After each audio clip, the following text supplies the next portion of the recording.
There is nothing more mysterious than a TV set left on in an empty room. It is even stranger than someone talking to himself or standing dreaming at their stove. It is as if another planet is communicating with you. Suddenly the TV reveals itself for what it really is, a video of another world, ultimately addressed to no one at all, delivering its images indifferently, indifferent to its own messages. In America, the arrival of nighttime or periods of rest cannot be accepted, nor can the Americans bear to see the technological process halted. Everything has to be working all the time. There has to be no let-up in man's artificial power and the intermittent character of natural cycle. The seasons, day and night, heat and cold, has to be replaced by a functional continuum that is sometimes absurd. You may seek to explain this in terms of fear, perhaps an obsessional fear, or say that this unproductive expenditure is an act of mourning. But what is absurd is also admirable. The skylines lit up in the dead of night, the air conditioning systems cooling the empty hotels in the desert, and the artificial light in the middle of the day all have something both demented and admirable about them. The mindless luxury of a rich civilization, and yet of a civilization perhaps as scared to see the lights go out as was the hunter in his primitive night. There is some truth in all of this, but what is striking is the fascination with artifice, with energy and space.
Astral America. The direct star blast from vectors and signals from the vertical and the spatial. The exhilaration of obscenity, the obscenity of obviousness, the obviousness of power, the power of simulation. Star blasted horizontally by the car, attitudinally by the plane, electronically by television, geologically by deserts. In this sense, the latest fast food outlet, the most banal suburb, the blandest of the great American cars, or the most insignificant cartoon strip majorette, is more at the center of the world than any of the cultural manifestations of old Europe. This is the only country which gives you the opportunity to be so brutally naive. Things, faces, skies, and deserts are expected to be simply what they are. This is the land of just as it is.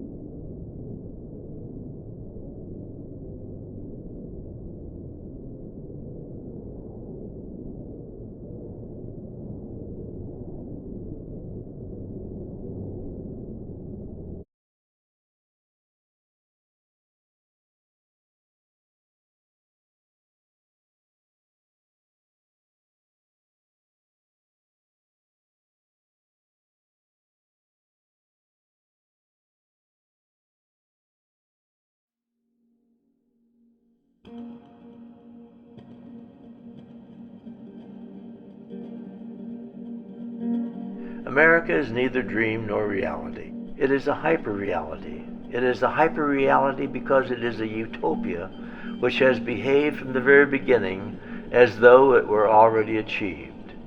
Everything here is real and pragmatic, and yet it is all the stuff of dreams too.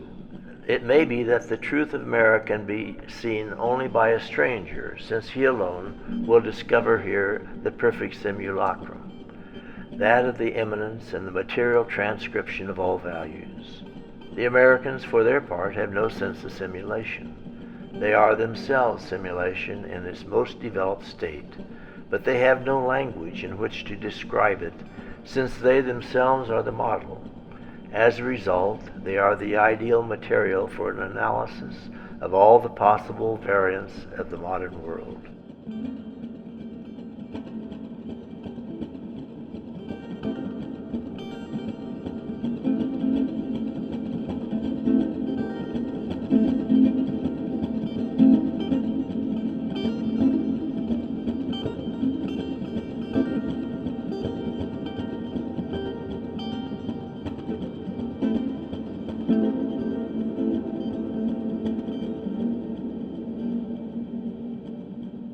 Everything is destined to reappear as simulation. Landscapes as photography, women as sexual scenario, thoughts as writing, terrorism as a fashion and the media, events as television. Things seems only to exist by virtue of this strange destiny.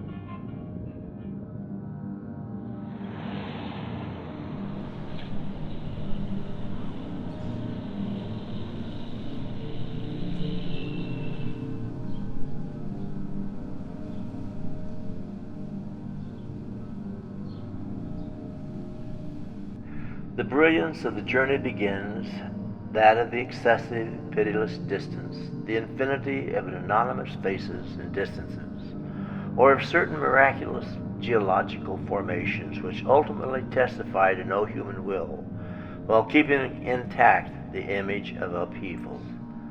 Things suddenly become lighter as a culture, our culture, becomes more rarefied, and this spectral form of civilization, which the Americans have invented, an ephemeral form so close to the vanishing point, suddenly seems the best adapted to the probability only, of the life that lies in store for us. This form that dominates is a seismic form, a fractal interstitial culture, rift of the old world, tactile, fragile, mobile, superficial culture. You have to follow its own rules to grasp how it works. Seismic shifting, soft technologies.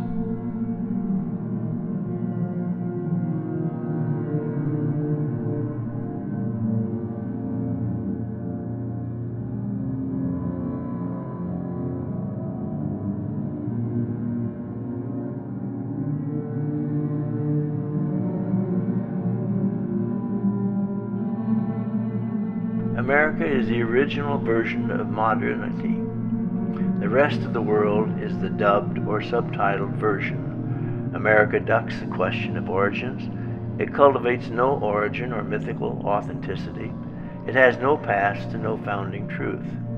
Having known no primitive accumulation of time, it lives in a perpetual present. Having seen no slow, centuries-long accumulation of a principle of truth, it lives in perpetual simulation in a perpetual present of science.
It is a world completely rotten with wealth, power, senility, indifference, and aimless violence. And yet I cannot help but feel it has about it something of the dawning of the universe.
Thank you.